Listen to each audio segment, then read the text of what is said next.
Awesome. Well, thanks for joining me here today, Shay, in your city of Montreal. Basically, it was Blah Blah Studios, and we're here with Florian on the ones and twos. Hold on. We actually have like a producer editor. We have like Dude, this running gag where we're like, oh, we gotta tell it's producer Jamie on uh, Joe Rogan, but like we don't have our editor or producer that we can call out, and now we can is Florian. So we're gonna co-opt you. You're gonna be the editor and producer even when you're not there. We're gonna yeah, reference you you. get So residuals will be credited constantly.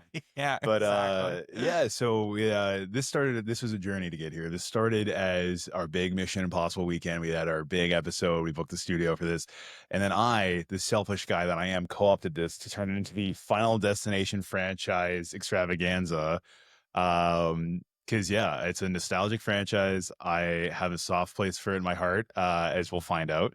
And yeah, I just wanted to talk shop, talk about the whole franchise and where we stand on the new one, Bloodlines, that came out Few weeks now. yeah, I don't want to date us, but not this weekend, now a few weeks ago. So yeah, I figured kind of like you and Adriana spent 17 hours watching the entire Mission franchise. I was like, that's so much commitment. And then I watched, I think, 9 hours of Final Destination twice. So it's foolishly on my end. To be fair, I think I talked over all of it. I was never sober during it, which is the intended viewing experience. I was gonna say that definitely would help because as Yeah. someone that experienced most sober, that was As the viewers at home can tell, the sandbags under my eyes are designer because it has been a long weekend of driving, movies, and Irish atrocities, as they said on the receipt, or yeah. Irish I don't know what they were. I think they were car bombs at this bombs. Yeah. establishment. Yeah. Yeah, I just don't want to get canceled on our second live episode. You got canceled the last one. Yeah.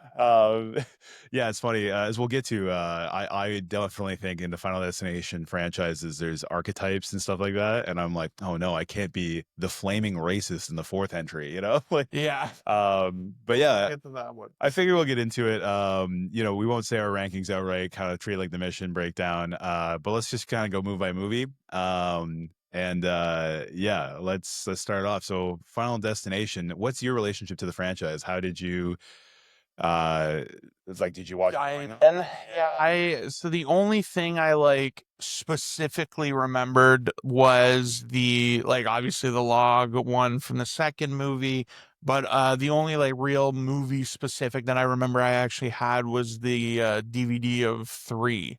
And because like I remember it was like literally I think the movie would like pause and you would like the left pill or the right pill or whatever, and whatever you did, they would either survive it or they would die. So you could do one where they all make it, and then there was one where they all died. And I remember that. And then it turns out, like having rewatched all of them, I have seen all of them. Yeah. I did see all of them when I was a kid. They blend together pretty bad sometimes, for sure. Especially if you watch all of them basically in a 24-hour window, except the sixth one. So yeah, I didn't realize how much of that blended, but like, cause I wasn't sure, like I genuinely wasn't sure, especially the later entries. I wasn't sure if I had seen them, but like once we got to, I'm like, oh yeah, I definitely remember all this. Yeah, I definitely don't hold, like, I don't, for that is Final Destination, Saw and Scream Yeah. have never been franchises that I liked. And having to do this for you out of love for you and the game of movies, my opinion is not changed. Which is good. I would hate to agree with you for the next hour, but yeah, I for reference, am a huge Scream fan, and I think it's because it's the same era of this. Mhm. And funny enough, it wasn't until like I was trying to write like a giant paper about this for the sake of this podcast, where it's like this did parallel Saw, and it was in that torture porn era where this, instead of being just like extremely cruel, started having a bit of that levity to like, oh, isn't it hilarious that the nail gun shot that person in the back of the head arbitrarily, versus Saw where it's like, please, I'm a heroin addict, don't throw me in the pit of needles. It's like it got really grimy. So yeah, similarly to you, it's like this was in that perfect like kind of like late 90s early 2000s pocket. For me, my dad would go to the library and rent the Final Destination 1 and 2 frequently, and it's a library movie rental, like these Right. VHS tapes and stuff. So so those first two I watched on VHS in my dad's room, and my dad was like, this was an X-Files episode and I made it a movie. Like my dad was a bit of a nerd too, I guess. Yeah. So I really It like comes to it naturally. and then when my parents divorced in 2007, My dad was dating a woman in Buffalo, and I went to go see Final Destination 3, one of my like highlights of the franchise, Mhm. uh, in Buffalo twice. And then I was living in like Buffalo basically that summer. Right. And I went to like the Regal Cinema in like Rochester, New York, so many times. And it was like an age restricted movie, but because I look like I'm a 30-year-old man at Yeah. the age of 14, I just kept going. So I saw the third one so many times.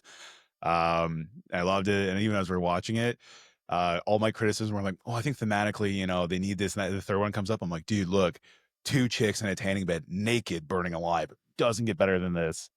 And we'll break into it as we go. But yeah, basically by the fourth and fifth movies, when I think you and I started developing taste, I would call it. Hmm. I completely like K-hold memory blank those as like I saw them, but it never stuck whatsoever because I Yeah. didn't like I watched Shrek a lot as a kid, Hmm. didn't recite that movie. The third movie in this franchise is like my Shrek as a preteen. Okay. But as a teen, I was like, oh, the fourth and fifth, kind of whatever. I didn't revisit them until the last couple of weekends doing this Final Destination mania. Yeah. So yeah, I'm definitely the final fan stan, the Final Destination stan here. Yeah. So yeah, so I'm also like part of my joy, like your joy is watching Mission four times now. You Yeah. spent 12 hours in a cinema this week, basically. Yeah. Is like bringing people to Final Destination, and where I've introduced people who are like party goers after my birthday, hungover in my living room. I threw on five, and like I will get into it, but yeah, basically just throwing on random these because it's so low stakes compared to like an actual Hmm. like good great movie. And yeah, it's like bringing Final Destination back with a reboot franchise, legacy sequel, you'd call Hmm. it, with the sixth movie has given me such a joyous excuse to like put this schlocky passion back on screen. And I love that I've been overly critical of Mission, being like, oh, and now we're about to 180 where I'm like, this is my childhood, my parents divorced, and this is my comfort food. And you're like, this is garbage. So uh, I know I'm rambling, which is going to be probably because even the last one, like, I got to conserve my thoughts for the next episode. But yeah, I guess yeah. So let's talk about the first one. Okay. Again, this was an X-Files episode they thought was really good. What if death didn't let you off the hook? Like a very grounded thing pre 2001 9/11 where Hmm.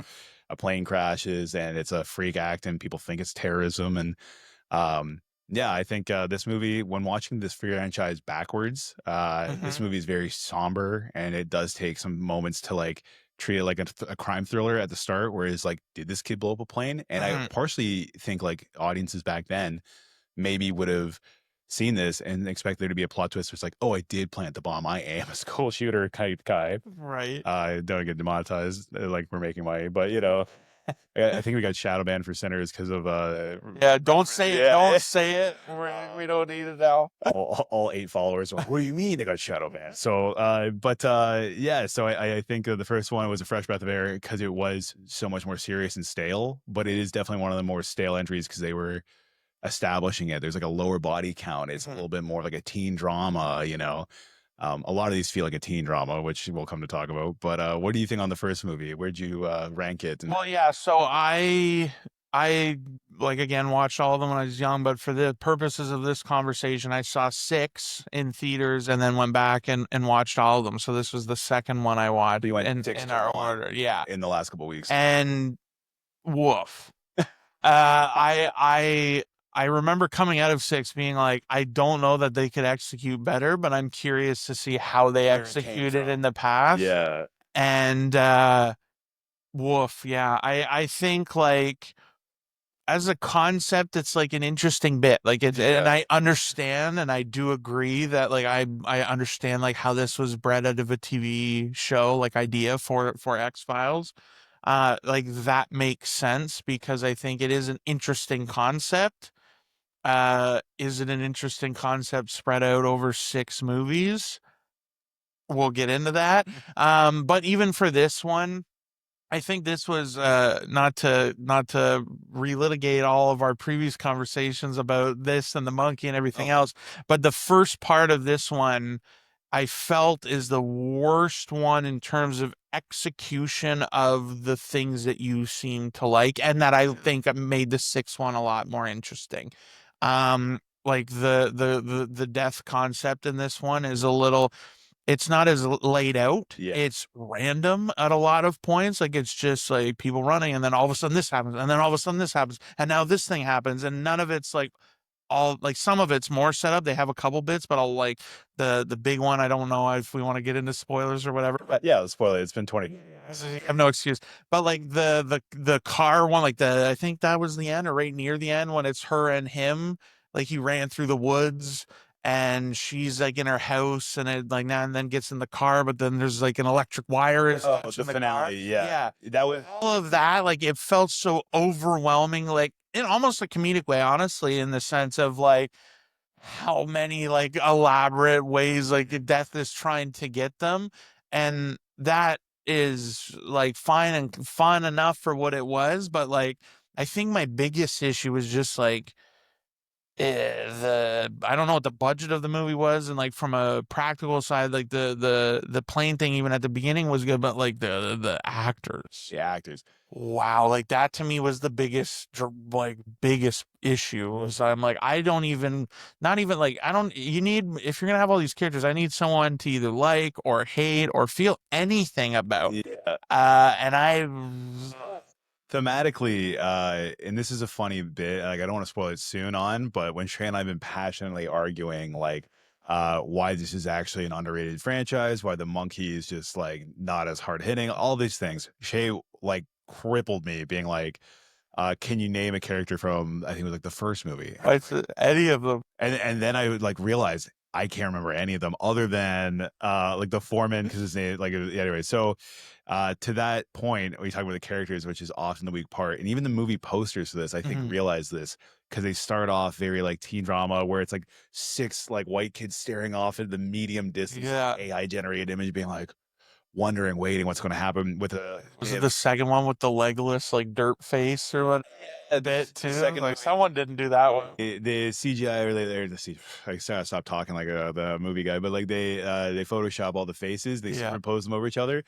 There's one overlap where it looks like they just have like a very like fetal alcohol syndrome eye. Yeah. The posters I think honestly have never really been good, and you're going to say like, the whole thing, but yeah, you get to the third one. There's a roller coaster, and they have like really again poorly photoshopped like skulls in the background of the Yeah. people.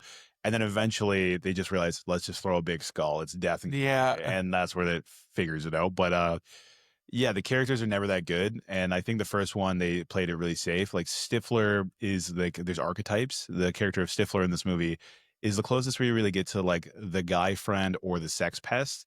As this franchise evolves, there's always a guy who's like way too horny, way too like edgy. And even the fifth movie, which was like the most recent till the new one in 2011, you remember that guy who's like he's always like an attorney or a lawyer. He's very like Yeah. nibbling, very and great actor. But yeah, his whole thing is he's like saying all these like racial microaggressions and hitting on women. Right. And I was like, from the first one to that one, you're like, wow, they went so far to go so backwards. And the first movie is like not as offensive as some other entries. Well, I honestly don't remember any sex pest component for him. I only remember I'm like, does this dude just ride his bike everywhere? Yeah, he's like he just shows up in every scene on a bicycle. he's just like and I was like, what is going? yeah, he's just he's just kind of like he's a guy with a hockey jersey, like Yeah, like they're having that conversation at the coffee shop right next to the road, and then he just comes by on his bike, and then they're out at the train tracks at night, and he just comes out on his bike, and I'm like, that's all I remember about him. It sets up a lot. And like I like to talk about like the missteps where it's like they were finding their footing, and like you said, this like you do see a visual like mirage of death in this movie. Right. They don't do that ever again, I don't think. Yeah, the like shadow. Occasionally it's like a shadow, and the second one they do like a thing where the tree branches are two skeleton hands that are like they do some cool inspired stuff, but in this one they'll do like a shimmery CGI like reflection in the kettle or in the mirrors, and like you said too, they did the the Charmin Bear commercial, blue water out of the toilet and it sucks it back up.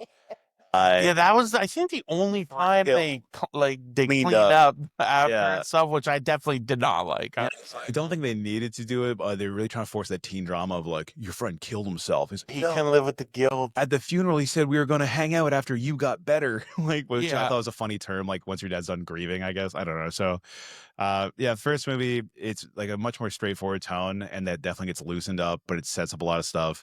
It's like I respect the OG, I guess, but yeah, on my list, put it way higher on my first rewatch, and then Okay. going through it with you again, Right. I restructured the hell out of it, and now the first one I think is in the bottom 3 for me. The first one is my worst one. The worst. I Oh, like, again, I think it it starts at, like, obviously, and it has the nuggets of what different movies I feel like execute on different aspects of that premise better.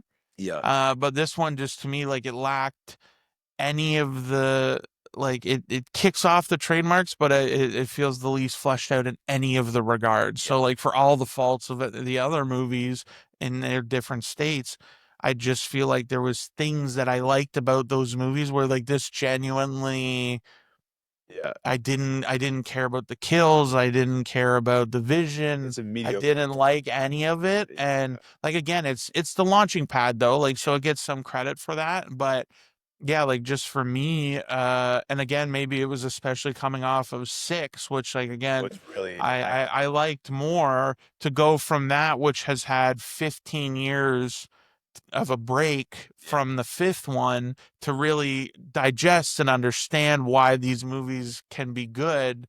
The first one just, like, I feel like just lacked all that refinement. And so it's not the movie's fault per se, but, like, from an execution standpoint, like, I felt like this was just the least memorable for me yeah. of all of them. I definitely get that. I think I put this as my out of 6. It's my 5th, so it's not the Okay. lowest, but it's second from Yeah. my lowest. I like can't wait to talk about, but We'll get there. we'll get there. But yeah, so I think it's it's the prototype. It sets stuff up like you said, but yeah, I first rewatch, I think I put it like my second because I'm like, this is such a Wow. straight take. And then when I rewatched it again, like doing this twice, I was like, oh man, you know what? This was a slog, like compared to the other ones. So, Yeah. so that brings us to the second movie in the franchise, Finalization 2. This one for the plebs. This is the log truck rollover Yeah. crash catastrophe, arguably The most iconic. most iconic. All the new movies have the marketing. They basically have log trucks with the Final Destination. Mhm. Like brilliant. Again, new movie does everything right, including the marketing. But the second one in the franchise, most iconic log rollover crash at the start. Mhm. I think like you and I both popped when we saw the sheriff get the log that bounced off the road. Yeah, right There- to the window. There's tons of behind the scenes where they show how they like you said, tested real logs and they just rolled off the highway. So I they want them to bounce. yeah. Yeah. So and they do like a digital for the log bounce, and then they switch to a practical, and like and it looks so good. And Uh-huh. as we go down this franchise, when they start implementing more digital, it is some of the worst I've ever seen. Mhm. And this movie, it's like how'd they figure it out in 2003? The chucks are so much So much better. Yeah. And so yeah, some of the best kills are probably in this one. Mhm. And compared to the first movie where you're saying like it's a bit of a slog, the second movie I started feeling it felt more Hallmarkian once they started talking, where they had these lines that are just like, "Oh, what are you doing this weekend?" Like, and it's very like it felt more vapid because the kills were so much stronger. Mhm. And I did find kind of like when you reviewed Mission Impossible 2, Mhm. the opening and the ending is pretty decent, but like the middle of the movie, it feels like they're really struggling to put all the characters in a room, describe death, what's going on. Mhm. But the opening kills compared to the Charmin blue water toilet bowl, the Yeah. opening kill in this one is the guy wins the lottery. He's got gold watch and chain. It gets stuck in the garbage disposal. Big fake out. This one also they're experimenting better with fake outs. Mhm. It's no longer the Mhm. finale where it's like fire, lightning, car being, it's like here's A, B, and C. D's what got you, or A is what got you because it was a small thing. And so they start finding their footing, but they also do missteps. The misstep of the weird CGI death mirage. In this one, they start doing like mini premonitions. So it's Yeah. hey audience, look at the air fresheners in the lake. Uh, And then at the end, when she gets in the ambulance of the van and there's air fresheners, and you look up, and the zoning bylaws in these movies are crazy. Mhm. The hospital is built on a lake. Yeah, we literally, I remember you It- point. I was like, bro, this is a different. We are in a wildly different. Yeah. They're deep in the woods. There's not a hospital across the road. As soon as she crashes in the water, the reverse shot is just a tree line. Meanwhile, the other And stuff, Yeah. like, you'd see mountains. the other shot's like the driveway literally like curves from the like waterfront. Yeah. What a scenic ass hospital. So Beautiful, Yeah. beautiful views from the window. But yeah, in my opinion, big misstep with like the premonitions. They get rid of those in the third. They come back in the fourth, but Yeah, I think it's the most iconic elevation of the series where they did the truck and they added, I think, like a body count like 10 or something, where the first one was 6. So sequel wise, pretty good, but I really didn't forgot how much I didn't like pay attention to the majority of this movie. How was your thought on two? Honestly, the only part that stands out for me for this was the opener. Yeah, Like, and I have a problem. Like it's definitely something that just impacts the way I watch things. But like, if you kind of meander, you struggle a little bit for the first, if it's a 90-minute movie for the first hour, but you nail the final 30. And I just like love it so much. But God, I had a good time with that movie. And in a similar fashion to like Hard Eyes, where that movie peaked the literally at first the 10 open, minutes. Yeah, the first 10 seconds, yeah, when it peaked for me that early, this was kind of suffered from the same bit for me. yeah. It peaks in that opening sequence. And again, like there was just nothing to attach to. There's nothing like, yeah, like again, like it starts refining the formula a little bit better and they start like playing with that concept in a bit more of an interesting way. Absolutely. But yeah, I just remember being like, oh, like that opening sequence genuinely is super cool. And a lot of it is practical, hybrid, like touched up CG. It looks great Yeah. today. It looks really good. The fire explosions too. Like you see a car. Some of them. Yeah, because you The see ones like that like that are really focused in camera are great, but then when they show the background ones, I'm like, yeah. that looks like a JPEG of flame. Like it felt like a 90s action movie because it was in some aspects where like a car crashes and they're like, oh, and then they look up and they just explode from a barreling truck or a fueling. Yeah. Even the motorcyclist, I'm Yeah. like, oh, what's gonna happen there? And he gets bisected. I was like, Yeah. you know, the craft in that was like it was the peak action, like looking at Mhm. stuff. And then for Mhm. the rest of the movie, when it's like, gee, I really hope I was gonna say like a character name. Cameron was like, gee, I really hope Cindy's okay. Yeah. And like we should go you She know brought a stack of fake, like just names, and we yeah. should have just drew Friend up, Jessica. tried to refer it.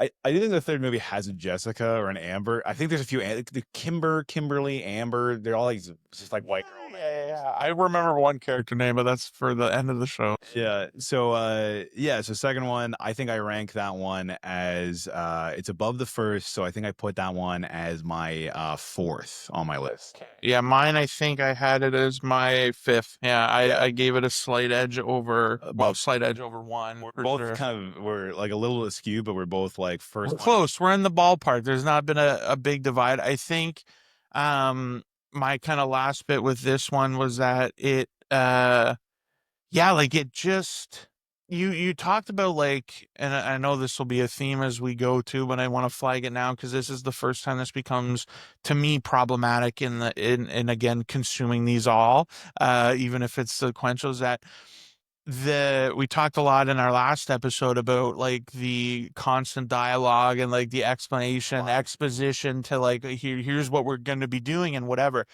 One of the big cruxes for me with this franchise, and it starts really in this one as the sequel, is that every movie has to spend time getting characters up to speed with where the audience already is. Yes, yeah. And that is like unavoidable, like Yeah. in this for sure, unless all of a sudden, like in the eighth one, death, everyone knows that this death thing, how it works. But like, so that like component, like you said, becomes complicated because it's like, how can you like, how many different ways can we get groups of people that all had to die? Like, are they always friends? Are they this? Are they that? And I feel like the having to get there and then the destination Yeah. being an explanation for what we already Yeah. know as the audience is also like taxing in that way. So it becomes like you don't care about the characters, we have to like we spend, even if they're all like 90 minutes in that ballpark, but then they have like it takes a certain amount of time for everybody to get caught up to where we are. Yeah. But yeah, so this is with the sequel, I think this is where that pivots, and it's something I think that permeates kind of as well throughout, and they handled that in different ways. This one definitely too, like retroactively, it's not like they knew that this one was gonna be the second of like a larger franchise. They were probably just like, as long as it's working, I guess. Yeah, yeah. This one This one had like a double whammy for explainers, basically. Like Mhm. in some of the sequential movies, like Tony Todd will make an appearance, and he's Yeah. kind of like the mouthpiece of death. You know, you find out Mhm. more in the newer movie, but he's usually the one that kind of tells the kids or the characters like, you can't stop death, and they just go, Yeah. maybe he's right, what does that mean? And they go on Bing and they look up like or like Ask Jeeves, or like, Yeah. what about flight 180? So they have, I'm pretty sure Tony Todd's in this one to do the whole death, will find you. Mhm. But they also have the only survivor from the first movie, Right. who is like the Kirsten Dunst of the early 2000s. Just got that wooden, like dead-eyed, like, oh, and you kept saying like, I didn't know what it was like to look into a human I've heard the term lifeless eyes when they lifeless describe eyes. serial killers, and I saw, I'm like, oh, I see lifeless eyes in this acting because she's just like, we were in hiding, and it was just the most dead eye. I'm like, good grief. I agree. She's in the Like, insane asylum and she looks so sane because she looks bored. She's like, yeah. oh yeah, you know, my friends died. But yeah, they have a legacy character to come in to explain death. They have Mhm. Google and they have Tony Todd. Yeah. And in later movies, which we'll get to, which give them high points for, is when like somebody just says it. Somebody goes, "That's bullshit." They die, and then everyone's like, "You're right. What do we do next, Captain?" Yeah. Like, Yeah. and I'll tell, we'll get to that one, but yeah, so I think all in all, this movie, they start finding the formula, but then the formula sometimes it becomes its like Hmm. downfall. So now we get to three. Hmm. I'll say right off the top of the gate, three used to be my number one. Like I said, Hmm. three is my favorite. They start getting funny with it. Again, the girls who die in the tanning bed, they do the match cut, Yeah. like peak cinema. Uh, Teenage Brandon 3 was his favorite, and it's coincidentally totally unrelated. Also, the movie where there's the most nudity in the Mostly because the franchise. second one, there's a motorcycle chick that flashes them, and Yeah. but then the third one, it's like a whole scene. It's thin. Just for the context for the audience too, is when there's that flash, you turn to me and you were like, just wait to the next one, dude. There's so much more in the next one. Actually, I am the sex pest for sure. Because in the fifth movie, we'll get to. Yeah. We gotta get you on a bicycle, dude. You can Yeah, just show up randomly. yeah, But yes. stifler. But yeah. So with the third movie though, this is where like, and I was also thinking like talking about like the adolescence of it all, Mhm. being like a teenager and all that. I was also definitely afraid of roller coasters, and this one. Roller coasters make sense, and I think the franchise is like a general franchise note is at its strongest when they have kills and situations that are like mundane, Mhm. and it's like you find the most OCD or like hyper obsessive person you know, or just a normal person, Yeah. and they zero in on it. And the second movie is like the dentist, and you're like, oh my goodness. Even the highway pileup, when you're like a cop's behind you, the ambient level stress and the setups and the fake outs. I think are awesome when they are so tied to like real life things. And I think, yeah, this third movie, starting with a roller coaster, like a highway pileup, what are the chances? Mhm. Airplane explodes. There are statistics, Right. but the roller coaster thing, it's like there. I think at the time, Six Flags had a big thing where kids' legs got cut off from the drop zone. The cable snapped, cut his legs off, and that was in Buffalo where I was. I was like, that's in Rochester. So I kind of went in with this very heightened like 9/11 and the airplane, not a big deal. Me at the 2007 and roller coasters, Right. big deal. So I like how, like, again, the seating on that is how they explain the order. It's a little Mhm. bit more clear because I think in that second movie, the cop like dies first, the law going through the window. Mm. He dies Yeah, last. yeah, yeah. And same thing, there's a guy who's like a cokehead or whatever, and he's an unlikable guy, and he stays alive till like dang near the end when he gets bisected by the fence post. Where this movie goes back to basics, where it's like the order in the roller coaster is how they would have died. Yeah. But they add this to get rid of the hokey premonitions that don't do much. They have digital camera photos that have like some weird digital artifacting or vague foreshadowing. Yeah. And it's way more clever because again, the sex pass in this one, the guy that's got like the Kappa swag, he's like a Playboy guy. He's wearing one of those like bowler hats, or like what are those called? Like only like Playboys in the Yeah, 2000s. yeah, Like yeah. no Doesn't he scrubs. literally take an upskirt, Yeah, like camera shot? Like, oh and boy. that I think too is also like his like death thing because he's in it, and Mm. you see, and I totally forgot this as me the sex pass. You see like panties in that photo. Yeah. Look closer and then zoom into him, but there's like an opener of the anyways. Yeah. And yeah, there's a fan behind him. Mhm. What does this mean?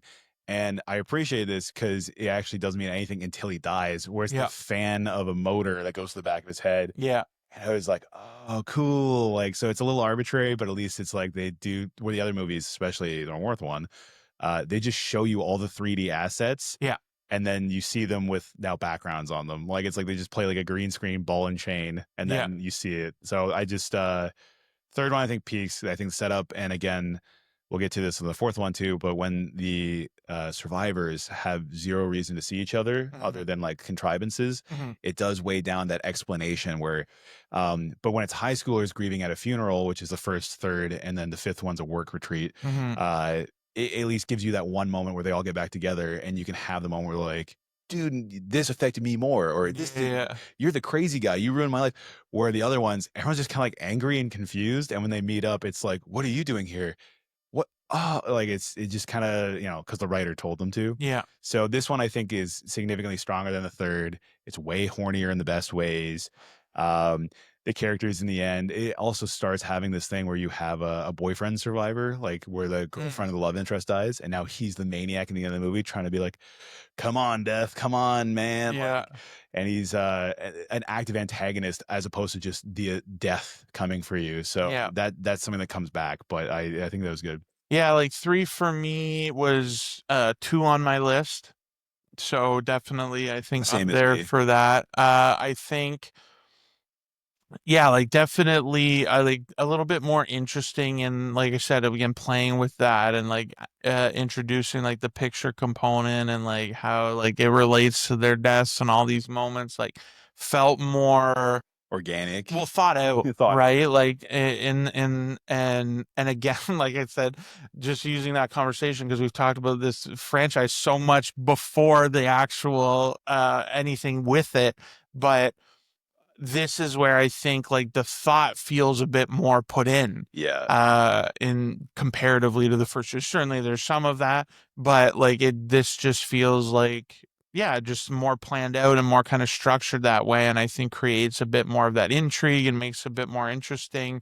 Um also Mary Elizabeth Winstead's probably the best actor in all yeah. of I would definitely agree. Yeah, so having her as the kind of main like helps and I think this is why again I think I dog these a lot is that like slashers for example even the classic ones that I'm a bit more positive on like the thing is like we know it's the same thing it's formulaic we all know that like everyone's here to die and whatever but you need, if you have a good actor or actress in these roles, it can make a nothing role still be someone I like. yes, yeah, And that I think is the only time. No, sorry, there's another character in the later one that we'll get to that I liked, but there's only two in the whole time, and I'm like, I like this character. I like this. Like, I just didn't like. I'm okay with this. Like, I'm enjoying this thing, and you're rooting for them genuinely, not right. just And like, it's not like, okay, like yeah, you're not like, and again, like it's okay to have cannon fodder around a lead, but yeah, if your lead is also just generic cannon fodder, yeah, it suffers. And I think like she is definitely the bright spot as a main character in these and the whole movies. franchise, yeah, Yeah. And I think again like just again a bit more of a continuous refinement like they yeah, play with things a little bit more but again like we still have that bit where it's like we got to get people caught up and at least this one they introduced that new component with the pictures it's a slightly different yeah, variation on how this works so it's a little bit newer I guess for the audience in that way so it doesn't feel as like oh yeah we yeah, know even if at the core it's the same thing so yeah but like I think this one the thing with the roller coaster too is like yeah like a plane but like it is anxiety and I guess maybe at the time maybe it was a different energy in like 2000 yeah, I don't know like I can't speak to that obviously but like the thing like a roller coaster at least for me was like that was a more real fear or yeah. whatever More like you're like to a normal yeah, person. you're like, oh, like, because again, like, I don't know, it just probably varies from person to person, but I just feel like that kind of focus a bit more on Yeah. like again, which I think gets a little better later in is that like set me up like the moment I see the roller coaster, I'm like, oh Oh, God, here we go. right, and you Yeah. get that dread feeling like Yeah, that. you feel it, and even all these movies when you talk about like Marvel movies being like a theme park ride Yeah, or how they used to be, it's these movies are that, and it's yeah, the constant setup and like that constant like even the fake outs, like the best fake outs don't feel cheap, and yeah, it's the constant like anxiety, and hmm the newest movie really taps into that, and I can't wait to talk about it, but yeah, I think like it was such an apt comparison. You Mhm. know, it's like when you talk about these movies as like a roller coaster of anxiety, Yeah. you would not say these movies are an airplane of anxiety. These movies are a car pile of Yeah, anxiety. These yeah. movies are a NASCAR race of anxiety. Like, but the roller coaster really felt thematic to that rising tension that is a steep crash. And like, Right. I think I'm like standing here being like, this is peak cinema. But Well, but and that's where, again, not to always link this back to those conversations, but this is like I was surprised how long it took into the franchise to get to the level where you explain these movies, or even how I remember. Like it's not you, like it's how I remembered them too. yeah, Like, oh, that's when they build the tent and all that. And I didn't feel like any of that. And these, like, the third entry, there's a bit more of it. Like I said, like as soon as I saw the roller coaster, you're like, oh boy, like you have that anticipatory moment. But so, like again, that's why I think I dogged the first one so bad, is that it didn't feel tense at all. It was yeah, random. It was just a lot. Like it was like a chase scene with a invisible slasher villain, basically. yeah, And so like this at least ratchets that up a little bit, and we get a taste of that.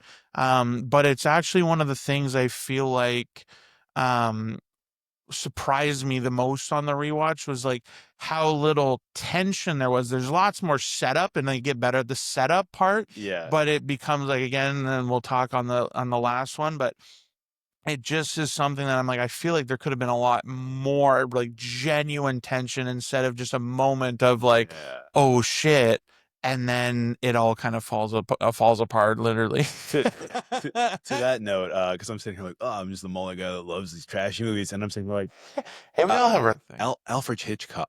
Oh gosh, I butchered that. Alfred It's Hitchcock's funny that you butcher Alfred Hitchcock when you're trying to be the redditor. Yeah. Well, his whole thing was perfect time to make that it's point. like we the audience know there's a bomb under your chair, but Yeah, the characters don't. That and like in these all these movies when they're at their best, it is the penny on the falling on the track that only yeah. and and like I think this is a perfect segue to get to the next entry, Mhm, mhm. which is my absolute bottom on the list, number 6. And here's a little backstory too. So, as a Toronto-based film technician who works on movie sets, big IATSE 873 proud guy here. These movies were all filmed in Vancouver, a sister union of ours. Awesome, glad they got all the work. The fourth movie, they go to Louisiana and other parts of like Southern America for tax breaks. And they took what I called to be like all the good karma that this franchise was building, Right, and they cashed in for a very schlocky, poorly digitally done entry. And a huge part, I guess, of like my love loss of the franchise was, as you were alluding, if you're a teenager watching these movies, like the peak mhm, audience, right? You may not have flown on a plane, you may not have had that experience growing up, so it's a little bit unobtainable. But you're afraid of them because like they are a little terrifying, so it's mhm. relatable. Second one, you're a teenager, you're just getting your license. A car pilot's a little bit intimidating. Yeah, But as a teenager, by the third one, if you were 12 or 10, you would have been yeah. on a roller coaster and been terrified. So I think they really tap into it. And then the fourth one is a NASCAR pileup. And I felt like even though now with my mullet, my like very Right, redneckisms, I'm like, that's sick. But then it also I feel like it's one of the most flat openers, despite it being the most over the top. As far as like setup, like what are the odds a NASCAR car careens off the road, killing a bunch of people? Technically it only kills like 3 or 4, right. and then the building just collapses and everyone's getting crushed by Don't rubble. die from just getting dropped One of on. the best kills was also really weak, and I swear it felt like we saw Operation Taco Gary, Mhm. and you know the scene I'm talking about where they're running through the woods and keep spraining their ankle. I swear they do a cutaway of people running on the stairs and stepping on a bleacher where the bleacher cracks. Yeah, and it progressively gets more And eventually the one guy, I think he's listed as like the gearhead, he's the mechanic guy. There's a deleted scene where he gets crushed by rubble, and instead they make him fall over on a spike. And I'm like, it looks a little better than the rubble kill, Mhm. but it's like there was so many cutaways of just rubble collapsing. Yeah, yeah, And a lot in that so opener. all the good karma was like being spent already on that, let alone the rest of the movie. But yeah, this one, because we'll get into it. It was my least favorite. I think it had some good needle drops, which I'm sure you'll tell me Mhm. about. But it has all the cliches for the wrong reasons, like all like the very like wooden actors that you don't care about, characters with zero depth. And I watched all the deleted scenes, and it was like did not help their case, which I'll get into after. But yeah, I just not a lot of fun. You can define it by kills. Like number 2, I didn't find to be good for all the same reasons, because again, strangers who don't know each other. Mhm. Um, And then just weird flashes, weird premonitions that are just like really forced, not as clever as the photo gimmick, Right. or non-existent would be nice too. Save some runtime. Mhm. But yeah, this one just feels like they phoned it in on all the kills because they were so like poorly composited. And even the one of the guy dying in the pool, it's lifted from like Thousand Ways to Die, Mhm. where his anus gets sucked out through the pool. And Yeah. I watched the deleted scene because I remember saying like this looks really edited. When his friend shows up, he sees the silver dollar, he sees Yeah. the golf ball. He looks at the pool, Yeah. he dies underwater, and he looks. He goes, "Oh no, the eye line's like at the pool." Meanwhile, the filtration system shooting his organs out Yeah. is like not there at all. Yeah. And in the edit, you see him in the pool. He like breaks like what looks like a rib, and a little bit of blood squirts out. And he goes, "Oh." It's very anticlimactic. I see why they Yeah, well, it literally cut, like, you're so closed up on, like, a fake cavity that like just, like, yeah, pulls in, and then that's it. yeah, and that guy was like also like the douche or like the sex pest in this one. Where Yeah. he's like, I'm just gonna do what I do best, go get laid. Like, Yeah. um, Very, you very deep know, characters in the and this movie too looks the most of the era. Like it reminds me of my mom's home interior design, like the salon, the apartment, like it's Yeah. the Death Before Decaf coffee shop, like Yeah. the coffee tables, the Friends quality looking mugs, like the everything in this movie looked bad to me, like down to like a fundamental level, and is the only one that wasn't filmed in Canada, so I'm like low key hater on that. But 'Cause you're biased. I could go on, but yeah, what you As a like? film worker, in a union in Canada, I think your opinion's invalidated on this because you're biased. Wise. No, this is the, what is it? It's the middle of my list, I guess. The third Okay, one, not third overall. It's like my, was it 654? It's my fourth. fourth. Okay, you cracked your So top it's three. definitely lower. But for me, like again, in my experience, I felt this lack of tension.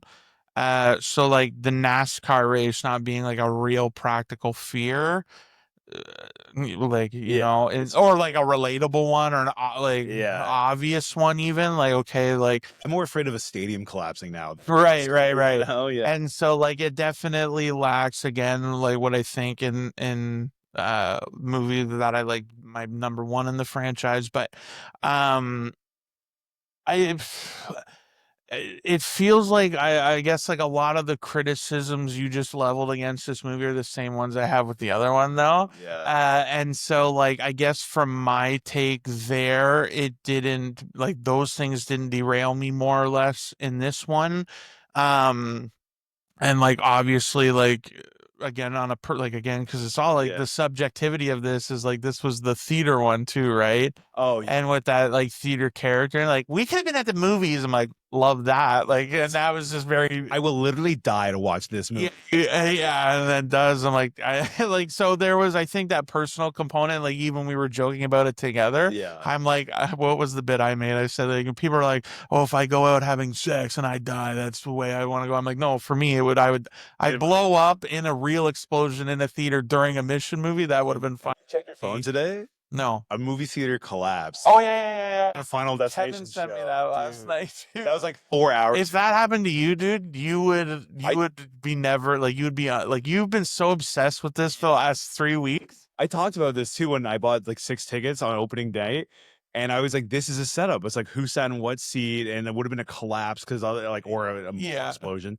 And then it's funny because I was like, that would be so Wes Craven, so in meta. And then I completely forgot, and I saw it twice now, like in the same weeks. Yeah. Where the finale of this movie is like 30 minutes of them being in a mall with a movie theater, and there's like all those inside jokes you're like, Yeah. it's like I don't care if we're going to die. I just hate that there's this bitch talking to me during the movie. And I was like, and that's when I was like, oh, if we don't see any of the movies before we record, you got to see 4. It's my Yeah. least favorite and the most that you would like, I think. Yeah, and I think like so that to me was just like because there's like no movie that really shines in any of those like again like the specific characters and performance and story components. So for me, it's like, where can you find the best moments and bits? And for me, like that was kind of more of a highlight and a blend with all the other ones. But like, definitely agree on like the again, like literally how many people just died with also like not even just falling debris, bloodless falling debris. Yeah, just Like I'm like like because it's definitely like all right, there's no PG-13 yeah. rating here with all the gore, so it's like I why not lean into that more? Like I definitely agree with all of those kind of criticisms, but for me, like again, like just kind of the I also for whatever reason really remembered the ending of this one from back in the day, like how it cuts to the I'm like I did Mortal Kombat totally steal it? Where does the X-ray? Yeah, And yeah, the opening of this movie is the same effect going over old movies. So it shows like yeah. splatter going in the skull. So, and this is the only one. Actually, no, I think the sixth one goes to an X-ray as well when they get splattered at the end. I think. Anyways, I don't think so. I think it's yeah, a blood I splatter. did. Maybe they do after, I but did yeah. find that X-ray thing, like you said, like, oh, are they trying to like I just remember tone it that. down? Yeah. Because otherwise, yeah, it would have been gory, and they like cut to the credits right on their like, Yeah. and all these movies, which I didn't mention three, my golden boy, was yeah, they all suffer from like the ending where they're like, we sure did it, and then they surely didn't every time. Right. So, but yeah, with the fourth one, I guess like some of the low points that I haven't mentioned where it drags, they go back to the NASCAR. So there's a NASCAR vigil. Uh, Yeah, like we had to bring everybody back together. and How did that's we do when like that? literally the flaming races. So when you load up the Final Destination 4 or the Final Destination, like whatever The final it suffers from the Fast and Furious treatment where they just the fourth entry is just the first entry's name with a the or removal of the. Yeah. I had to say that to get the clip out there. So Drop the. right, and then so then but they go to the NASCAR vigil, and that serves as the funeral where they're like, "Is death coming for us?" And it's interrupted when like the guy with a swastika tattoo goes up to the security guard, and he was one note. It's funny to be fair, like Yeah. how one note it was, but then also the other guy is like a drunk asshole too, and it's Mhm. like I feel like this suffered from being influenced by, like I said, A Thousand Ways to Die. Mhm. Where it's like, let's just make them all insufferable and no fun. And the only guy who's like really nice and too nice is the security guard. He's in his Yeah. suburban home in his PJs, reading his AA handbook. And he's like, oh, hello, mama. And he started talking to his mom. Yeah. And then the racist is drunk driving down the road. Like, it was just so cartoonish. Well, and I think that's also why I like this a little bit Yeah. more was the I'm like I'm saying this out loud. I think up to this point, this to me was the funniest one. Yeah. And I'm okay with that. Like again, for me, it's like we're four in. We Yeah. know what's the bit.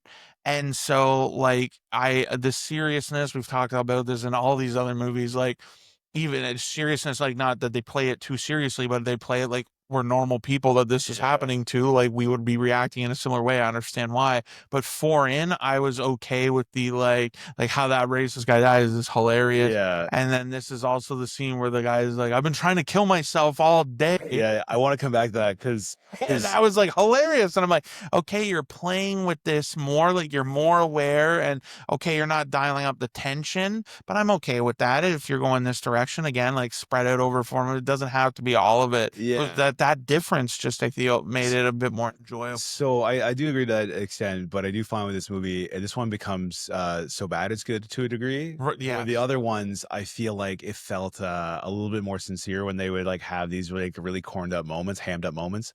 And I think the sixth movie Yeah. is sincere when it does the same thing. Mhm. They're not just kind of shoving like, look at this death. It's like a bunch of like, oh, silly you. You thought the hair salon was gonna kill her. It Right. was the stone her kids threw at the again, alcoholic, bigoted lawnmower guy. I'm just throwing terms out here. Yeah. But like, yeah, back to the security guard character. He really has no skin in the game. Nothing's going on from the whole movie, and we go to the vigil for him to get threatened. Yeah. And then later when they finally piece together that maybe there's like going in order of his permission. Yeah. Like, let's go back to the closed down NASCAR speedway where the security guard's still working, I guess, watching the burn down place. And like, you guys got a lot of explaining to do, so they explain it to him. It felt like they're doing like the like team up thing super late in the game on this one. It felt like they had to go back to the scene of the thing, which they don't really do in the other ones as much. Like even number two, they don't go back to the highway to like touch the grass and go, what is it? Like, you know what I mean? So this one's weaker for those reasons. But yeah, the security guard they didn't know what to do with him, I swear to God. Like after he was like a target of racial aggression, he had nothing going on. He was very much like we talk about unnecessary characters in Mission. This guy is the worst of all, because the only thing he brings, like he says, the rules.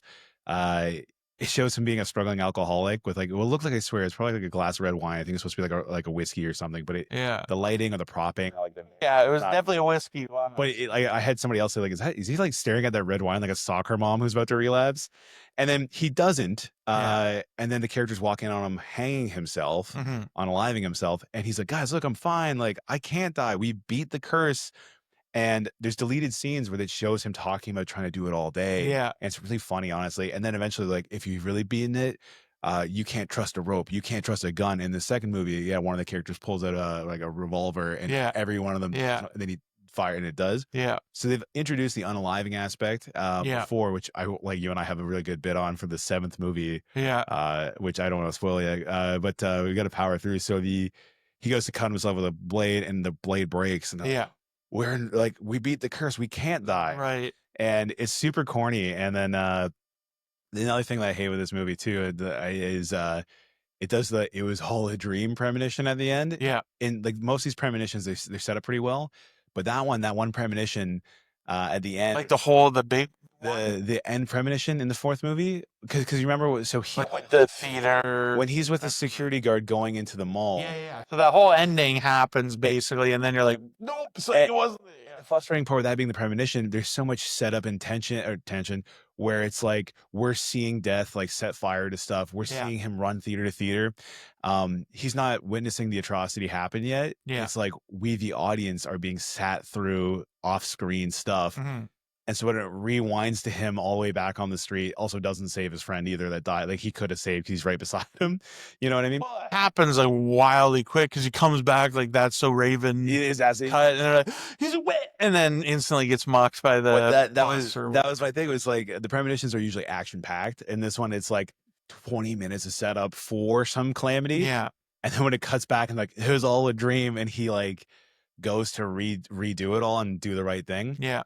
This movie again was chopped to death and like all the deleted scenes. There's one where he dies in the escalator for real. Didn't test well, so they changed it with the premonition. Yeah, right. There's another one where the girls, you know how they're like, oh, that's really unsafe, and it shows them carrying like an AC unit above the mall. Yeah. Deleted scenes tell you that she was a mall architect and he was like some lawyer. Yeah, I remember. Yeah. Not relevant at all. There's also scenes where they talk about like you got to define yourself with how you live or something. And the deleted scene is he runs into his girlfriend in the mall at like the Sunglass Hut. Okay. And he's like, we're all gonna die. I just had a premonition. It makes way more sense in the movie theater stuff, but they kept the movie theater for the marketing where it's like, I gotta die to see this movie. And he goes in, he's like, we're all gonna die. He's like, what do you mean? He's like, I had another one. And she's like, what do you mean? And he's like, get to safety. I'm gonna go. And he runs into like the burning construction site. Right. And she's like, what? No. And he's like, I'm gonna define myself this way. And then when I was rewatching all the deleted scenes, you come across one where the alcoholic guy talks about like, I don't choose to define myself this way. If I die, like, right. It was such a weak like first year screenwriting like through line that they just completely cut. Well, that's good though, right? Good, but it's just Don't add the deleted scenes to the movie. I'm just saying when you watch it back, you're kind of like, oh man, this was the best outcome. Yeah, which is the sad part. So this movie to me, it was so bad it was good to a degree. Well, but I want to touch on that because I think this is where that is actually why it's higher on my list, because I would recommend there's a reason to watch this one. Yeah. For that reason. To me, if you're an uneventful like or middling execution on even an interesting premise, like I wouldn't really tell anyone to watch the first two. I don't really but I'm like, oh, there's at least an enjoyment in the same way. Again, like Mission 2 for me, there's a hammy component to that. We have a lot of fun when we watch that. I would have fun with this one, I feel like, and memeing and playing around like while we're together with the other ones. And I think that's why this one goes up, because I think like an unremarkable execution of this isn't worth watching. And we've talked about this before, like our philosophy on recommending. I'm excited to show you this one. Like remember I said, if you only that's exactly my friend should watch this one. That's exactly it. Because we've talked before in the past when we've been doing all these reviews and stuff together, and it's been like, you know, you say like, oh, I would recommend this one if you can't find anything else, or you just want something quick to watch. And I'm like, and my pushback was like, but just watch something good then. Yeah. And this to me is where we get into that. Like there's at least a reason why I would watch this one Yeah. that I wouldn't have was done for the other ones on my list Yeah. below it. I So find that's where I think this part comes in. Like, and again, like, is it a better movie or any of those like other things and sort of like trying to be objective? Maybe not. But from an enjoyability perspective, I think there's more here that I would actually say this could be worth a watch checks more off the list. over the other ones below it on Having the this list. conversation, I do think our only difference on our list now is that 1 and 4 swapped around for us, I think. Okay. Uh, but yeah, I get that. And I think I would like to segue this into the next one Yep. because my big antithesis to the fourth one being any bit recommendable Mhm. is the fifth one has a lot of the same things going on. It's just a better looking, better movie. And yeah, so to get into the fifth one, this is a movie that essentially put the franchise on hiatus. And I think it's because the fourth movie, a lot of people felt like I Yeah. did, with 3 bang so hard. The fourth movie was the highest grossing one in the franchise at the time. And then people kind of left forward being like, oh, okay, maybe it's a dying frame. Maybe it's played out. Yeah. Fifth one came out. It didn't have as much of like an opening weekend. It made its money, but I think the studio was like, oh, the trend now, it's like it peaked off. Yeah. So, this was back in the day where, making money, they could still go, okay, well, it doesn't need a sequel. Where now it's like, oh, it's a bomb only because we spent 350 million and we only made 300 million. Yeah. Where these movies, it was like, oh, it was a $20 million budget and Yeah. it's 60 million. That's a moderate failure. Let's relax, Yeah. Yeah. So the point is, with the fifth movie, I think it was significantly better. It looked cleaner. I think that at this point they were like full digital on everything, but they had just mastered some of the techniques they didn't get on the last one. Mhm. A lot of the kills in the opening are like way better paced. You got like the boiling tarmac asphalt on the boss, and then his like finger rips. I pop for that. Yeah. The amount of like my friends called it the Titanic death, where they fall from a height and then, Yeah. halfway down they hit something. Yeah. And they like, especially the one girl, her head hits, blood splatter, and then she goes in the water. And Yeah. the last one felt very bloodless in some of the things. This one Yeah. was like could have fallen in the water and died. No, it gets hit off the side of the thing. The hokier ones were like when they hit the water and the bus or a bus lands on them, but Mhm. that was still funny and like obviously. Yeah. Yeah. The one guy gets hit by like a cable that snaps and he's just pulverized.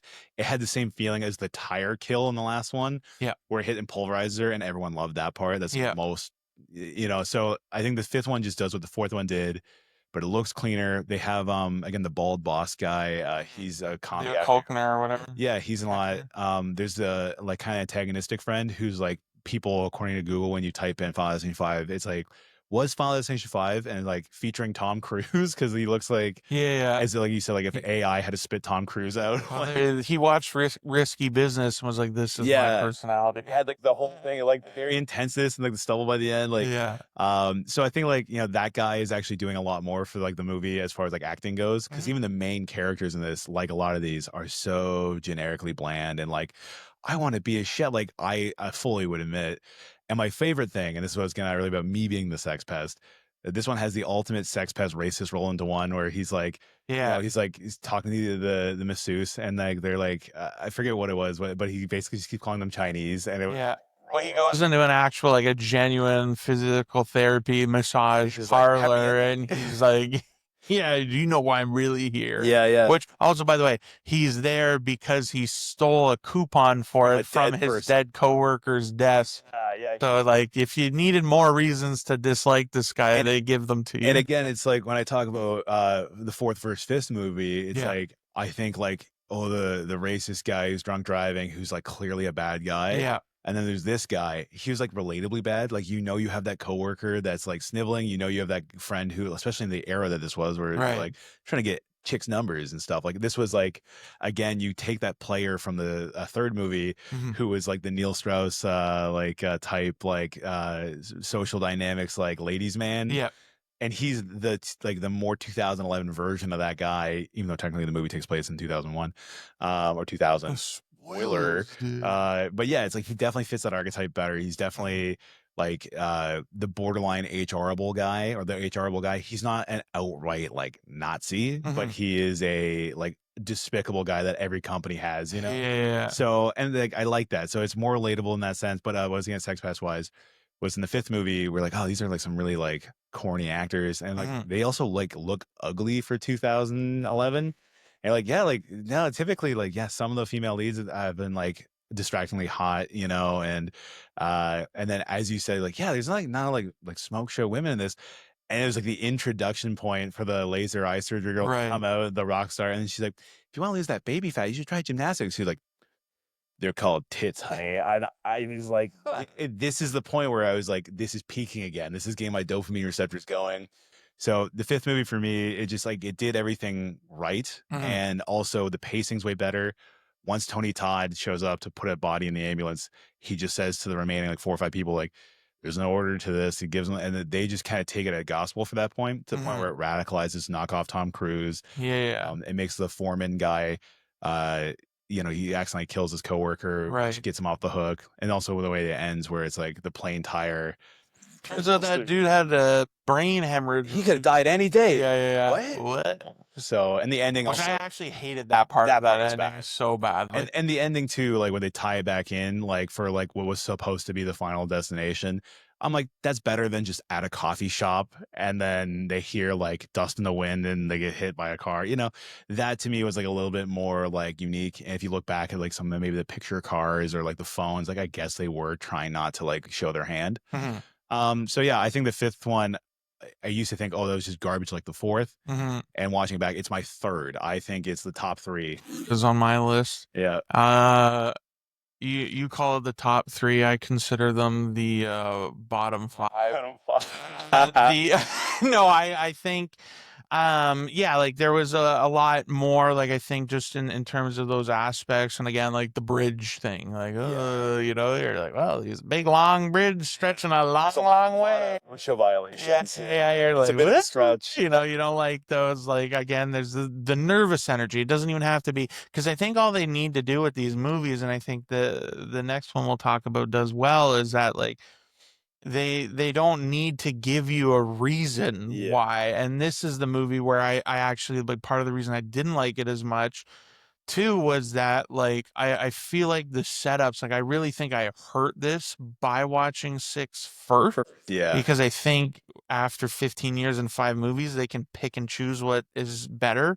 But like in this one, like again, you can just show me the bridge and I'm like, oh Oh, boy. Like yeah. even if I don't know all of the specific things that will go wrong, it's like, oh boy, and I think this one, like I don't like the obviousness of some of these where they like just show, like again, when you talk about like tension building, it doesn't build tension for me if you're like, here's a cable plugged in and the wire's clearly exposed. Which happens like twice. Yeah. In this one alone. It happens so Yeah. many a time. And for me, it's like, that is not as, like, because you're not building tension, you're setting the table. Yeah. And that's way different. Well, like, and in execution and feeling, Yeah. because like, I'm not building up anxiety. I'm like, okay, so when is something, and then if they fake you out, you're just like, oh, okay. Yeah. But without the tension component, it doesn't become an interesting fake out. Yeah. Or again, in this one, I think there's a part of it, again, the comedy of that racist guy. Yeah.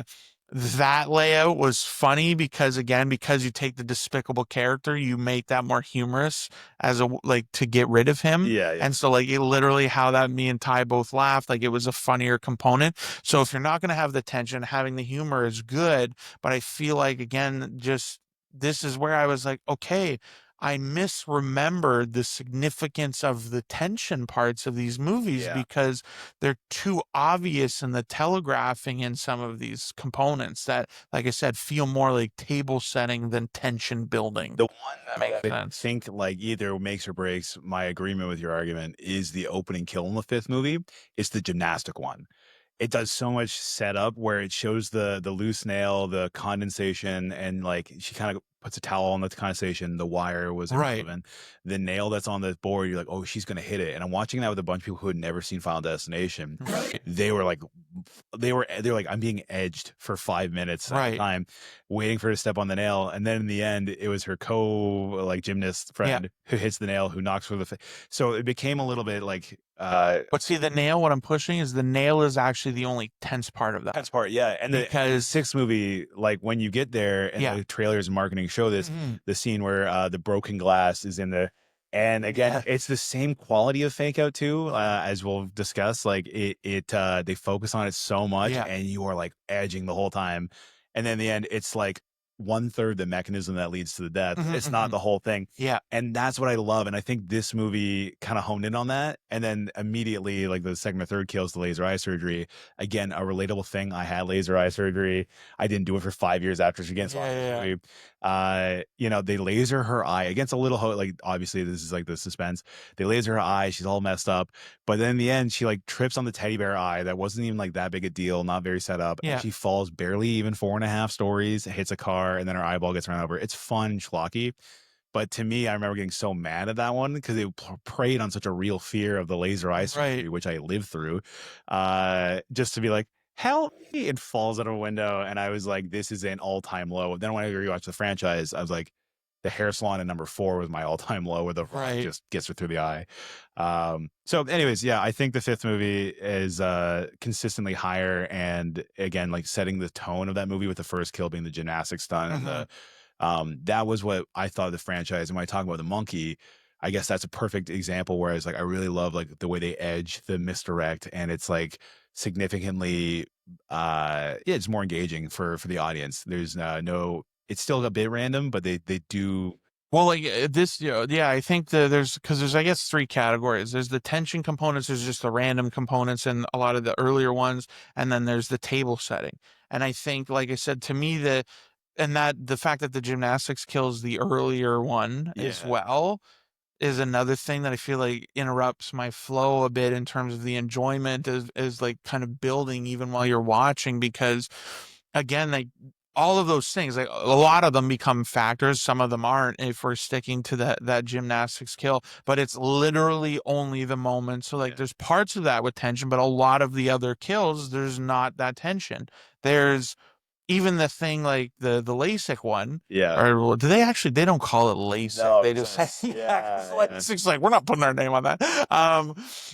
But like in that one, it's not tension. It's preying on a real fear, but it's not. It makes you uncomfortable. Yeah, it's like the dentist, or it's like Yeah, like so you're like, "Ugh," like you feel eerie or whatever, when the franchise is nervous. strongest again. It's at the real Right. And I think, operation. and like, that's why it was like the only moment where, and they do such a good job with the nail too. Cause again, she's on the bar and they fake you and she lands just in front of it or just Oh, behind it. and you And see all the there's a bit. moment where she does like a pirouette or flip her feet like Yeah. and you're like, wow, Yeah. Yeah. Mission Like, so that Impossible. is where, like, to me was like, I think the first time there's like real tension about a Yeah. specific bit where the rest of it is just table setting, some of which will be used, some of which won't be Yeah. used, and doing it in a inventive way. Like when she gets off the bar, you're like, oh, Yeah. and then it's someone else that gets dinged. And so, like, yeah, I feel like there was a lot of those components in this. And like I said, it's definitely the third on my list Yeah. for those reasons, because I think it gets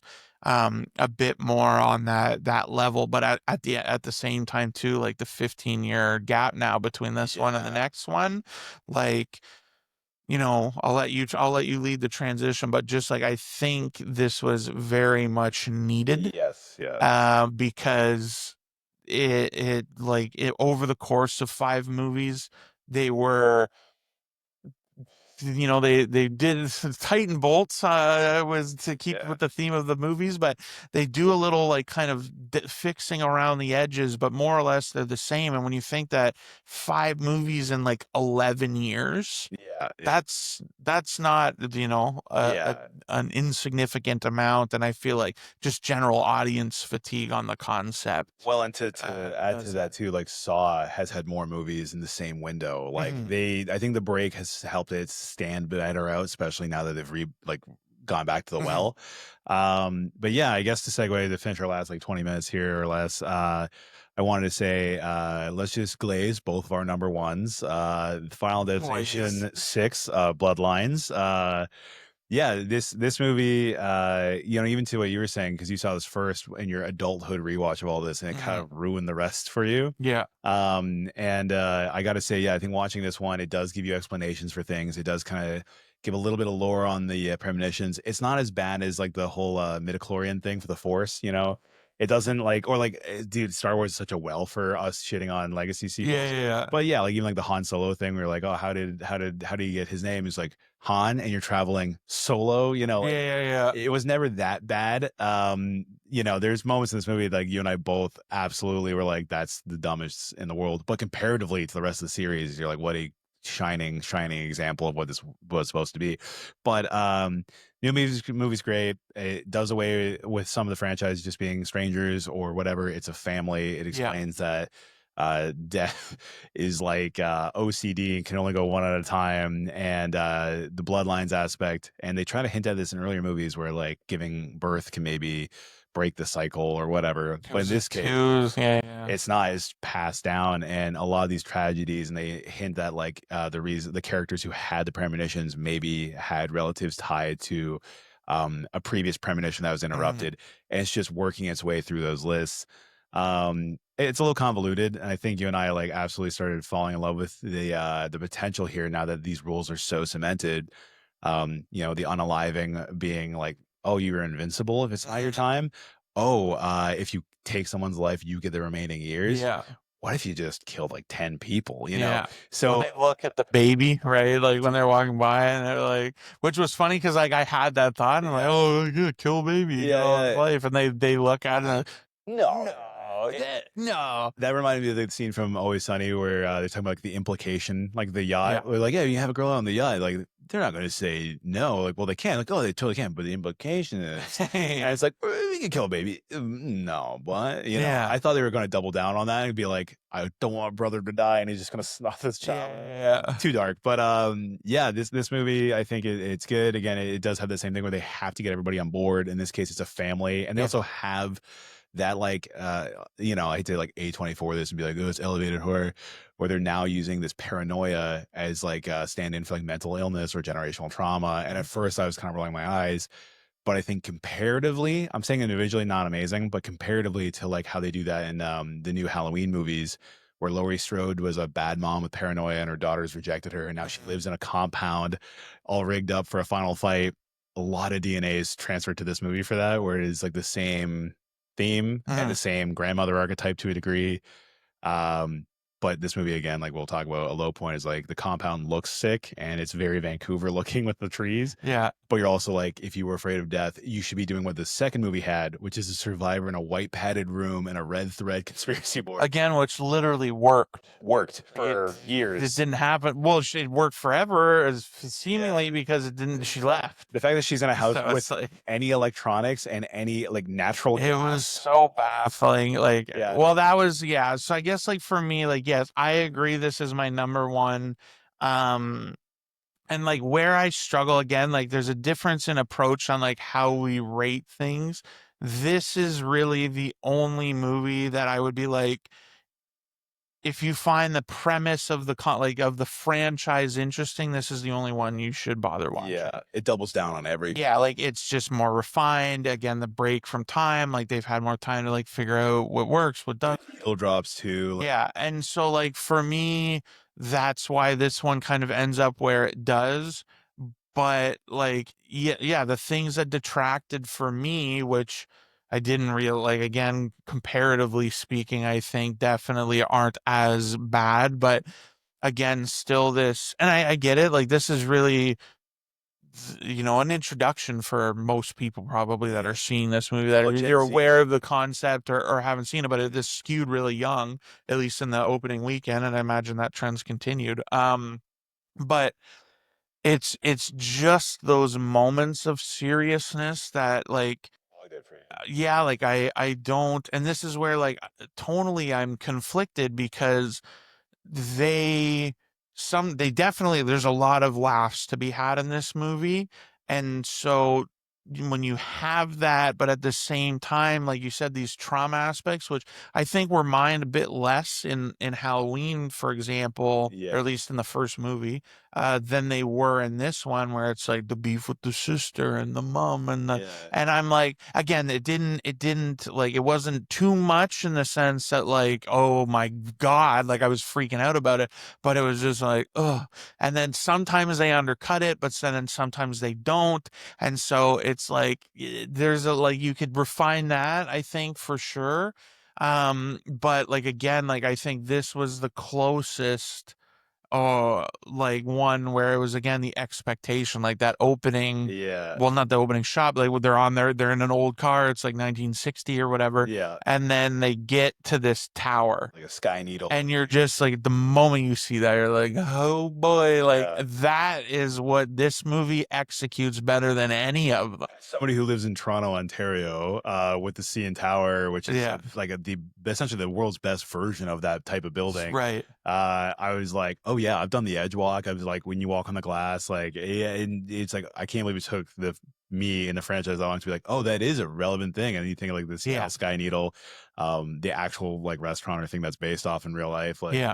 yeah, it's Niagara Falls has one too. Yeah. You're like, oh man, I guess these exist everywhere. Like, what a weird, quirky thing. And I'm like, oh, I'm glad they dialed into that, like, because it probably was the '60s. You're like, Right. oh, we can build this. Well, and I think it's one in the same way that like a bridge Yeah, is just kind of universal. Like it's not that everyone's like actively thought that I'm nervous about like the Sky Needle, but it's in the concept of the movie, and you know what you're in for. yeah. It's just the like I said, all they did was show it, and I was like, oh boy, like Yeah. here we go. Like it's just a ripe setting for that, and that intelligence around that, I think, was really well done. I think like some credit, like, which is like it's a low hanging bar here, but credits like for the writing of this. One of the best characters is it Eric? Is the only character in the want- franchise yeah. whose name I actually remember. It's like he's the alt looking older brother, and spoiler here, three, two, one. You find out that he's not part of the bloodline. Yeah. Had an affair. I leaned over to Renata, my girlfriend, friend of the podcast, and I said, I'm like,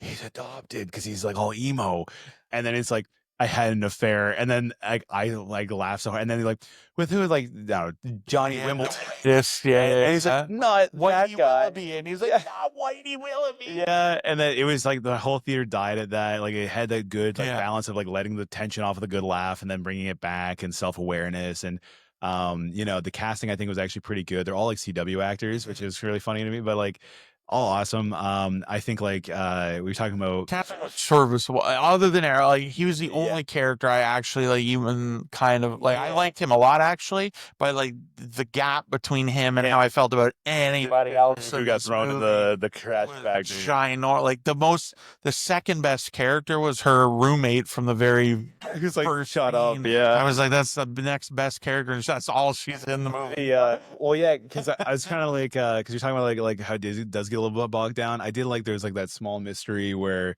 like why are they kind of like icing her out? I guess, Right. and then you do find out like their mom abandoned them, and she and us, the audience, are unaware that like, oh, she kind of soft did the same thing. Yeah. And now that I'm like an aged person, I'm like, oh man, I did that. Like I went to college and never talked to my younger brother for like 6 years. I'm like, hey, you're an adult now. It's like, so part of me is like, oh, I guess like, to my own softness, I was like, oh, that is a mildly relatable general thing. When you leave your small town, your miserable family, and you go to college, you kind of become like the absentee family member. Yeah. It doesn't have to be the mom or dad that leaves you for a pack of smokes. Mhm. It's maybe you do it without realizing. So I thought like, selfishly, I was like, that's actually kind of like nice. And so, but yeah, when it does come to the grandma mom, like, conspiracy theory, I did love and hate when she's like, seeing is believing, and she just walks outside. And you brought this up, like, how do you get DoorDash or Uber Eats out there? How do you grocery shop? How do you drink water? Well, like, cause like I'm like, okay, she's on the well again, like it sets up a little too much. Well, it's not even like that was such a glaringly stupid.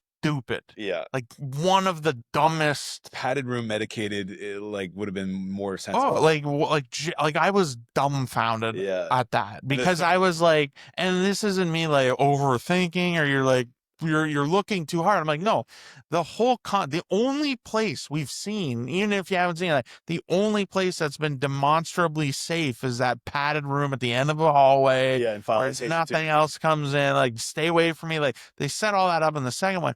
This literally looks like it's a booby trap for a human. Like, if I was worried I'm getting assassinated and hitmen are coming after me, I would live on that compound because they would die on the way to get me. Yeah. And this is supposed to be the only safe house. And the thing, like, I looked around, I'm like, are we, And we watched the is same this movie. legit? Like Same. what is going on? And then again, like I'm like, okay, does she like, because she doesn't crest the threshold of the door. Yeah. So I was like, again, like I gave up because I'm like, it's just not worth it. But like she never walks out of the house. Yeah. So, and she's like, no one's allowed in. Everyone has to stand. Like, how does this Put your work? phone and your sharp objects in the mailbox. Just, Yeah. you're deaths, dude. Just wait her out, dude. Kill anybody that tries to deliver Yeah. DoorDash. Even like food poisoning and the fact that it shows her like again the weakest parts are always the cabin. Comically stupid. It's always the cabin and even like Tony Todd's like kind of like a lovely little send off. Yeah. The part that took me out 1000%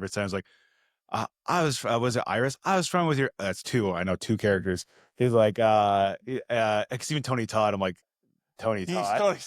The coroner, I think is his title. But yeah, he's like no, JB. Three characters. Yeah. JB. Okay, quick recap. James Bloodworth. Well, recap that for me. yeah. So who were the people? Because we know the girls technically survived in the first one, but who was JB in which movie? JB, Tony Todd, the coroner, the guy who's like always talks about death. He's the guy in the morgue.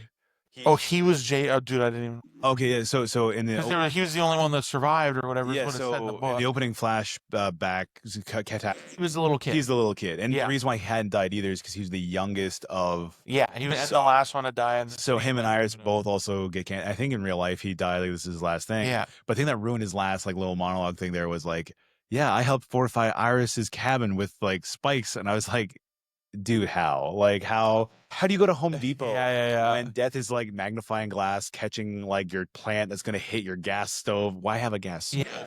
You saw Final Destination too. Like Yeah. any gas propane, any and so but yeah, overall I think a lot of highlights in this too is like they a lot of the deaths are great and their homages to like the elevator scene where you get split by like vertically. Yeah. Yeah, like a lot of those are really good. They're not just debris at the NASCAR rally. Like all the filler deaths are actually pretty good. Yes, in sort of concept, I'd say I struggled a lot with the execution of the digital stuff. I know we've talked about this. It was very outside of this aspect. All of the blood and like all of these moments to me were dramatically undercut by a lot of the digital effects that they use throughout, like almost like I don't even remember if there was really a practical other than I guess when Eric dies because they can film him reacting from the top. But like the lawnmower is also practical. I think that one didn't look too good, but I saw behind the scenes and it's like 3, 2, 1 goes and then it shoots chunks. Yeah. It was like quickly funny enough, and I like again, it didn't derail it, but it was just like if you're going to, which inevitably it made its budget plus some in the first weekend. Like there's room for refinement here. And the one thing I want to kind of close on my end with this is having gone all through this, I really as far as what I think can make this effective like as a franchise is I'd actually contend that tension is not what's interesting. It's, and this is like kind of minute language differences, but anticipation. And this is where I think the seriousness versus unseriousness plays a role. To me, what I liked about this movie, and like especially the tattoo parlor scene, is like the best example. They used that as the teaser trailer. Brilliant teaser trailer. I hate trailers. That was a brilliant teaser trailer.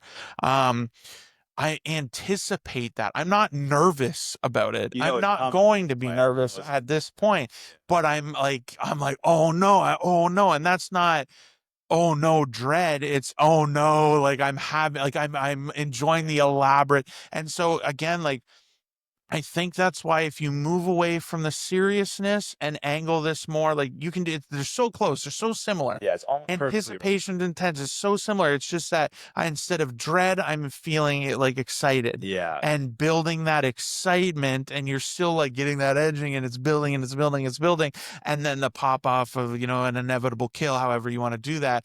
But like that to me is I think where this franchise shines is in that anticipation when it's at its best. And I think this movie does that better than all of them. It is the only movie I would say like watch. It's like I can recommend it. See it now. It is funny enough. See it You with don't need, friends. yes, a bigger crowd the better, definitely the way. And I think like again, this is genuinely, I will say, the only movie of all of these that I like Yeah. actually like I did like. I had problems with, but I like. Yeah. And I think the timing, do not, they will do not make too many of these, Yeah. and all of that, like let them space out, because again it's so hard to deviate, it's so hard, and like build up, like lean into the bits that work, dial up the budget, Yeah. the scope, the set Even changing the pieces. formula a little bit, like hop into it maybe Yeah, halfway. Like I think they've got it to a place now where it can grow a little bit. Cause yeah, yeah, watching the first 5 movies where you're like, this is the exact same. yes, I think they're now changing it just enough. My closing remarks, amazing movie. It's awesome to watch a movie with people where you look over and they're watching it through their hands. And yeah, yeah, being able to bring the experience to people and share it. Exactly why we have this podcast to talk about stuff that we can't recommend enough. And the whole franchise you might be able to skip, but the sixth entry, yes. big theater crowd, big reactions, and yeah, Well, I think we'll close out because we do have a big pitch for the next one. I think, which genuinely, like, I wouldn't know we did like fan theory, but this genuinely, to me, you and I both had the same idea when we started talking about this. I was getting excited. I'm like, dude, I thought the same thing. So get the pitch out, because I think the pitch for the next one is a really worthwhile little bit. yeah. For it. We start off, and I think of it more like Spiral. It's super quick. We think of it like it's a straight laced detective Zodiac killer movie. Then we find out that the guy who's been killing people is actually on death's list. He cheated death. He had a premonition, and now he's getting infinite life glitch by killing people he deems Yeah. worthy. And then the new protagonist, I think this was your add-on, was they are basically contracted by death to write these. Yes, the main characters now are allied So with death. we're creating genuine slashers to slash a slasher. It becomes ultra meta. It could be a dumpster fire, but I think if you played it right or you revealed it Yes. right, it has the potential to like warp this into something that Like having human components actively working with yeah. death to set up things and do these things, I think could be a lot of fun. And then, like I said, my pitch for the actual ending of it was like they finally get the guy, they give death the guy that has eluded him for 500 years, and then as a thank you for all their hard work, death kills Still all of them die. too. Yeah, which is very on brand for the franchise. And Exactly, it keeps all the beats. Like I think that's a lot more clever than Will. Like I'm giving us a lot of credit on this one. I think that's a fun idea. because I ended the last podcast with this statement, but like Fast and the Furious, if they become death proof by cheating death so many times and getting like life points, Yeah. you're opening this up for them to do those stunts and go. Yeah. So, hey, Hollywood, balls in your court. Yeah. Talkies podcast. Or to just take an executive producer credit or something like that, or story by, whatever you want. We can talk about it. Exactly. Well, considering most of this podcast was about watching this movie drunk at home, I've got no theater experience. Thanks for watching. And I hope you enjoy Final Destination Bloodlines while it's still in theaters. Exactly. Good idea. Oh, thank you. Sorry, that's probably ran a bit long.